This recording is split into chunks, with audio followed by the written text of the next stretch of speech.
Video में हम जानेंगे कि क्या स्टॉक इस लेवल से लेकर इस लेवल तक पहुंच सकता है या नहीं पहुंच सकता है, और अगर पहुंच भी सकता है तो कैसे पहुंच सकता है और कितना टाइम लगेगा। तो अगर आप फंडामेंटल एनालिसिस और लॉन्ग टर्म इन्वेस्टमेंट के फैन नहीं हो, और अगर आपको स्विंग ट्रेड अच्छा लगता है और अगर आपको इस स्टॉक में स्विंग ट्रेड करना है, तो आप ज़रूर वीडियो छोड़ के जा सकते हो। पर मैं पूरा फंडामेंटली हम जानने की कोशिश करेंगे कि इसके मैनेजिंग डायरेक्टर कौन है, इसमें इन्वेस्ट किसने किया है और क्या इसके अंदर सही रहेगा इन्वेस्ट करना। तो हम सीधा जानेंगे और इसके अंदर क्या वेल्थ बन सकती है। कई सारे लोग कह रहे हैं कि ये वीडियो मतलब ये स्टॉक बहुत ही अच्छा है, ये 70-80 रुपये में मिल रहा है स्टॉक और ये 2000 के लेवल तक जा चुका है। तो अगर हमारे 100 रुपये का 2000 रुपये हो जाए तो हम तो मतलब अच्छे से करोड़पति बन जाएंगे।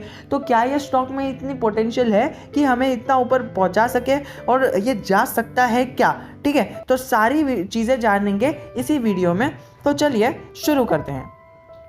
वीडियो चालू करने से पहले ज़रूर कहना चाहूँगा कि अगर आपको फंडामेंटली पूरे स्टॉक के बारे में जानना है ना, तो ये आप वीडियो देखिए, नहीं तो फिर स्विंग ट्रेड करने वालों के लिए कोई जगह नहीं है। आप फिर मन मार के वीडियो मत देखिए, आपके 5 मिनट वेस्ट हो जाएंगे। लेकिन अगर आपने ये अपने लाइफ के 5 मिनट दे दिए तो ये लाइफ चेंजिंग 5 मिनट होंगे, बिकॉज इसके बाद आपको HFCL के बारे में कोई भी एनालिसिस करने की ज़रूरत नहीं पड़ेगी। ज़रूर की ज़रूर आपको टेक्निकली थोड़ा चार्ट पैटर्न देखना पड़ेगा एंड या आपको न्यूज़ के बारे में ध्यान रखना पड़ेगा, पर फिर भी आपको है ना फंडामेंटली एनालिसिस करने की जरूरत नहीं पड़ेगी। तो let's start the video eight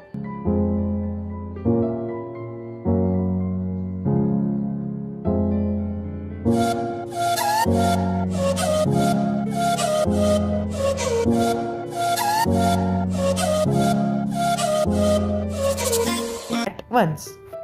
hello दोस्तों, नमस्कार। SMKC चैनल में मैं आप सभी लोगों का दिल से बहुत बहुत स्वागत करता हूँ। दोस्तों, बात करेंगे HFCL के बारे में। इंट्रोडक्शन में तो आपने देख ही लिया होगा, और जो फंडामेंटल एनालिसिस करने आया है वो इधर रुका होगा और जो नहीं करने आया था वो चले गया होगा। ठीक है, तो फिर हमें ज़्यादा व्यूज़ और लाइक्स नहीं चाहिए, हमें बस चाहिए कि लोगों तक इन्फॉर्मेशन पहुँचे। ठीक है, तो सीधा वीडियो को शुरू करते हैं और जानते हैं कि वीडियो में क्या होने वाला है और क्या इसके फंडामेंटल्स है और क्या इसमें इन्वेस्ट करना चाहिए या नहीं। मुझे पता है वीडियो की शुरुआत बहुत ज़्यादा बड़ी हो गई और वीडियो को मैंने थोड़ा ज़्यादा खींच लिया, लेकिन आगे जाके नो बकवास, सीधी बात।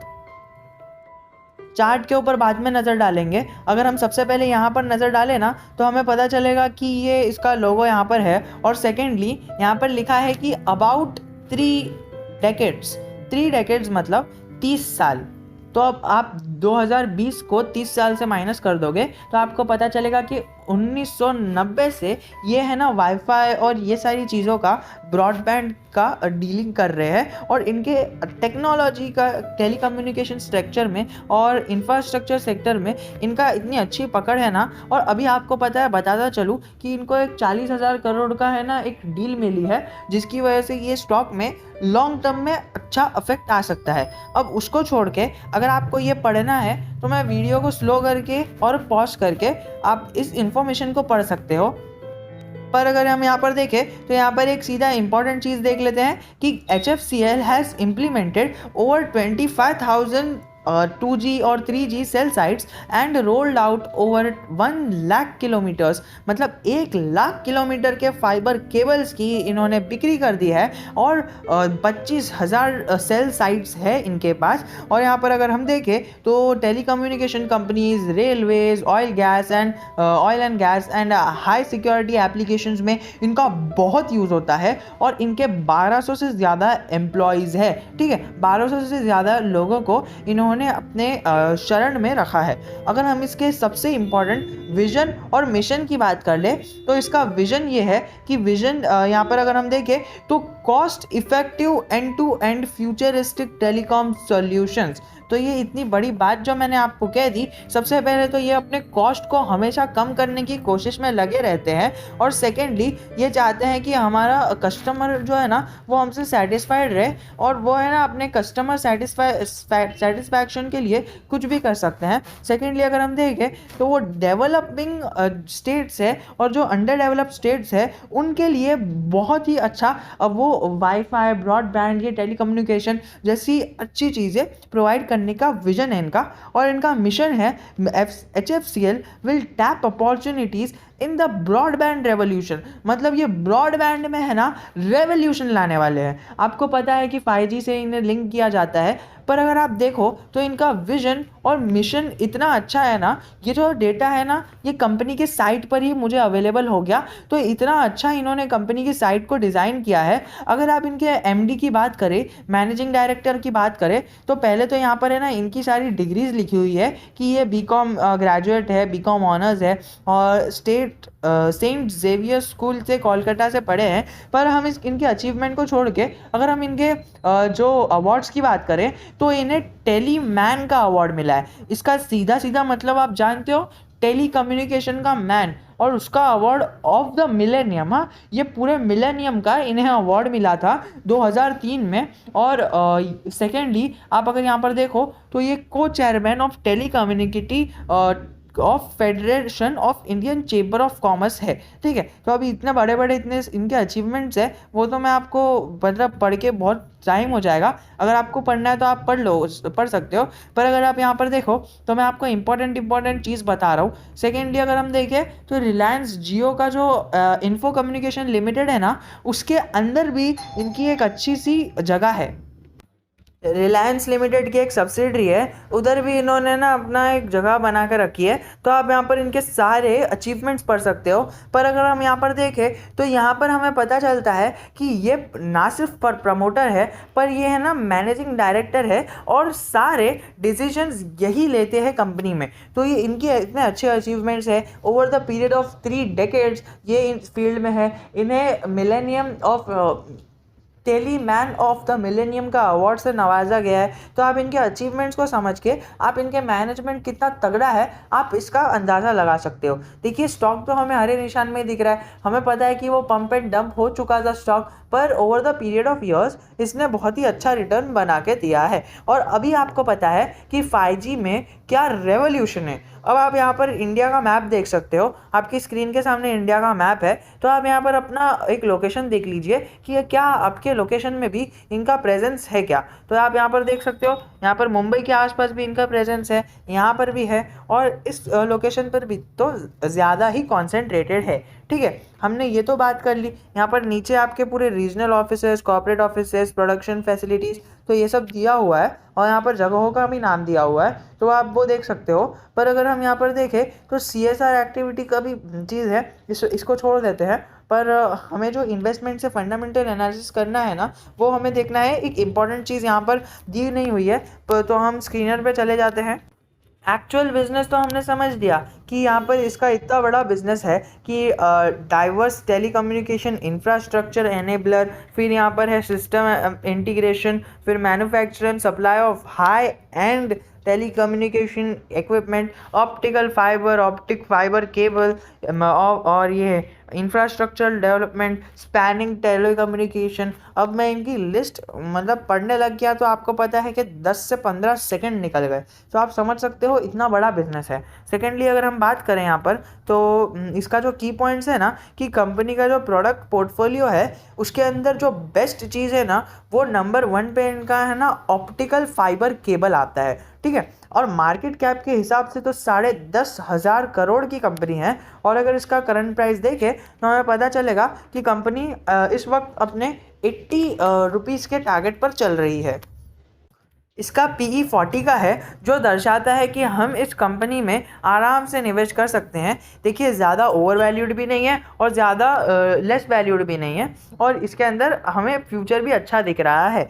जैसे कि 5G कम्युनिकेशन में अपना अच्छा खासा रेवोल्यूशन हो रहा है, तो वैसे ही इसके अंदर हमें एक अच्छी अपॉर्चुनिटी दिख रही है, और डिसेंट सा हमें ROC ROE भी एक डिसेंट सा दिखाते हुए ये चल रहा है। और सेकेंडली अगर हम इसके बात करें तो ये अपने 50 डे और 200 डे मूविंग एवरेज के बहुत ही ऊपर चल रहा है। और अगर हम इसके प्रोज और कॉन्स की बात करें तो कंपनी का प्रोज जो है ना मुझे बहुत अच्छा लगता है, बिकॉज इसका जो प्रोज है कि कंपनी का जो सेल्स ग्रोथ है ना over the period of 10 years which is 1 decade friends, वो 1 डेकेड से इनका जो सेल्स ग्रोथ है ना वो बढ़ रहा है। पर कंपनी के ऊपर कर्जा है यहाँ पर, अगर हम देखें तो यहाँ पर हम बोरिंग्स में यहाँ पर बैलेंस शीट में अगर हम देखेंगे तो हमें पता चलेगा कि 750 करोड़ का कर्जा है। पर अगर हम रिजर्व्स पे ऊपर नज़र डालें तो 1700 करोड़ का रिजर्व्स है इनके पास। तो वो सब काट कूटने के बाद भी ना इनके पास अगर कर्जा हटा दे, रिजर्व्स को हटा दे, तो बचेगा 1500 करोड़।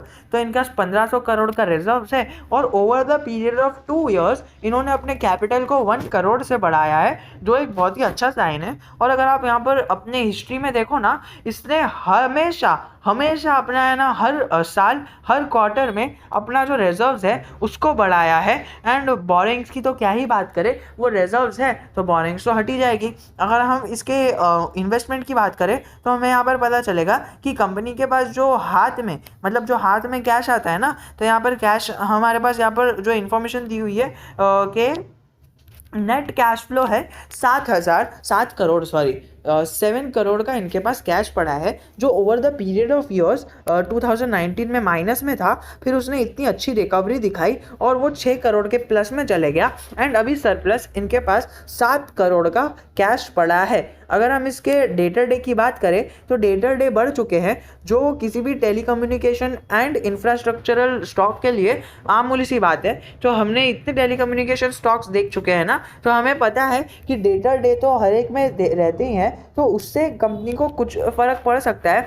पर जो उसका बिजनेस मॉडल है एंड उसका जो मैनेजमेंट है उसके हिसाब से ना कंपनी को कुछ फ़र्क नहीं पड़ना चाहिए। अगर हम इसके इन्वेंट्री टर्नओवर की बात करें तो वो 11.18 का है। अगर हम इसके प्रमोटर की बात करें तो प्रमोटर ने वैसे हमें पता है कि इतना अच्छे प्रमोटर है जो जिसको अपनी कंपनी पे भरोसा है, तो इन्होंने over the period of years अपनी हिस्सेदारी को बढ़ाया है। और ये जो इतनी कम हिस्सेदारी है ना, वो भी आपको पता है कि डेट के कारण हो गई थी। हमने स्टॉक पर यहाँ पर देखा ही कि किस तरह यहाँ पर डेट के कारण और वो सीक्वेंसेस और कंडीशन के कारण वो नीचे चले गई थी। पर over the period of years उन्होंने अपने डेट को हटा दिया और अपने कर्जे को हटा दिया, अपनी होल्डिंग्स को जो बेच के डेट क्लियर किया था, अब वो होल्डिंग को रीगेन कर रहे हैं। एंड ये बहुत ही अच्छी बात है। एफआई और डीआई डेटा की बात करें तो आपको ये छोड़ देने की बात कर सकता हूँ मैं, पर पब्लिक के पास 55% की जो होल्डिंग है ना, वो एक चौंका देने वाली है। बिकॉज उसके अंदर है ना ऑपरेटर्स है ना आराम से पिछले टाइम जैसा खेल खेल सकते हैं। देखिए अभी स्टॉक इतना भी नहीं बढ़ा है कि इसमें पंप एंड डंप की स्कीम हो सकती है, पर ये जो पंप एंड डंप हुआ था ना, वैसा आगे भी हो सकता है अगर ये प्रमोटर्स, अगर पब्लिक के पास इतनी होल्डिंग रही तो। देखिए प्रमोटर्स अपना तरफ से पूरी अच्छी कोशिश कर रहे हैं कि वो अपनी होल्डिंग को कैसे भी करके बढ़ा दे। देखिए over the period of years इन्होंने अपनी होल्डिंग को बढ़ा के थोड़ा थोड़ा पुश करके बढ़ा रहे हैं और किसी को पता भी नहीं चल रहा है। ओवरनाइट ये अपनी होल्डिंग बढ़ा रहे, थोड़ा थोड़ा करके पुश कर रहे हैं एंड थोड़ा थोड़ा करके ये अपनी पीक पर पहुंच जाएंगे। मुझे लगता है कि जब इनकी प्रमोटर होल्डिंग बढ़ जाएगी ना, तभी इनके पास कर्जा भी हट जाएगा एंड देन ये बिंदास अपने मार्केट में मार्केट लीडर बन के रह सकते हैं। बिकॉज आपको पता है कि जियो, एयरटेल, वोडाफोन आइडिया जैसे बड़े बड़े क्लाइंट्स इनके क्लाइंट्स हैं और उनको ये ब्रॉडबैंड सर्विसेज प्रोवाइड करते हैं। तो आपको पता ही है कि रिलायंस और इसका क्या कम्युनिकेशन है, इनके मैनेजिंग डायरेक्टर का कम्युनिकेशन है। तो आपको पता है कि इनका कनेक्शन बहुत ही अच्छा है और बहुत ही सॉलिड है। And over the period of years ये हमें प्रॉफिट मेकिंग कंपनी, जो अभी प्रॉफिट मेकिंग है ही, वो हमें आगे और प्रॉफिट दिला सकती है। तो अगर आपको इसके अंदर अपना इन्वेस्टमेंट करना है ना, तो आप बिंदास करिए।